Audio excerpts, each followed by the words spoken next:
Hello', মই আজি আপোনালোকৰ ওচৰলৈ ধোচাৰ আন এটা ৰেচিপি লৈ আহিছোঁ। মছলা ধোচা বুলিও ক'ব পাৰে। তো এইখিনি মই আগতীয়াকৈ আলু বইল কৰি থৈ দিয়া হৈ আছে। তো আহকচোন বাৰু মই এইটো কেনেকৈনো বনাওঁ মই আপোনালোকৰ আগত শ্বেয়াৰ কৰোঁ।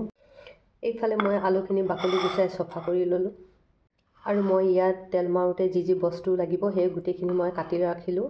জলকীয়া, পিঁয়াজ, ৰচুন, বিলাহী আৰু নৰসিংহ পাত। আৰু এইফালে লাগিব সৰিয়হৰ গুটি।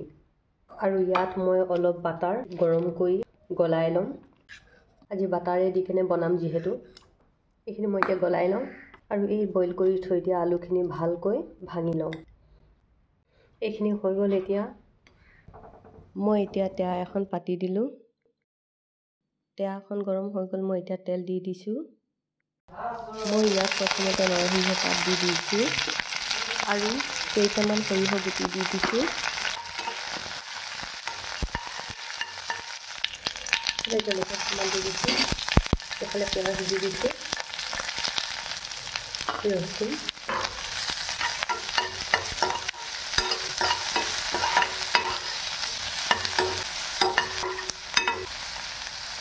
এইফালে নিমখ দি দিছোঁ, হালধি অকণমান দি দিছোঁ, ৰং জলকীয়া পাউডাৰ অকণমান দি দিছোঁ, অকণমান জিৰা পাউডাৰ দি দিছোঁ আৰু অকণমান ধনিয়া পাউডাৰ দি দিছোঁ। এতিয়া মই ভালকৈ মিক্স কৰি লওঁ।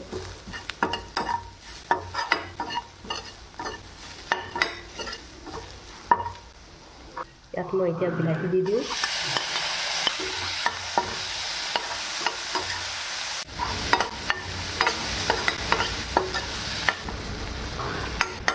এইখিনি ধুনীয়াকৈ হৈ গ'ল। এতিয়া মই ইয়াত এই আলুখিনি দি দিওঁ। এতিয়া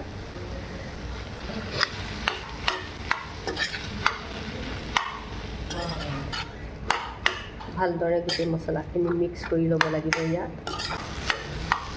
এয়া হৈ গ'ল। আৰু এইফালে মই বাটাৰখিনি গলাই লৈছোঁ। ভালকৈ এইখিনি গলাই ল'ব লাগিব পূৰা। এয়া হৈ গ'ল। মই ইয়াত ধোচা টাৱা পাতি দিলোঁ। ইয়াত অকণমান বাটাৰকে দি দিছোঁ।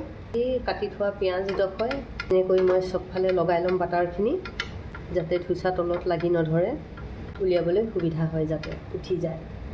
এতিয়া মই দি দিছোঁ এইখিনি ভালদৰে এনেকৈ বহল কৰি লৈ গৈ থাকিব লাগিব ধুনীয়াকৈ। এয়া চাওকচোন বাৰু। এতিয়া মই ইয়াত ওপৰে ওপৰে বাটাৰ দি দিম।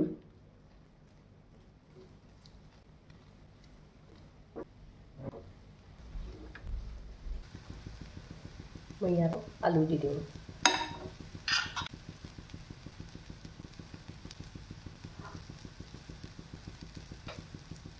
এয়া হৈ গৈছে। এতিয়া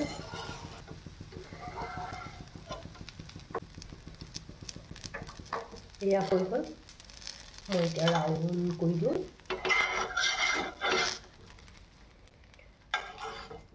এয়া চাওকচোন বাৰু, ইমান ধুনীয়া কেনেকুৱা হৈছে বাৰু বন্ধু বান্ধৱীসকল, জনাব দেই।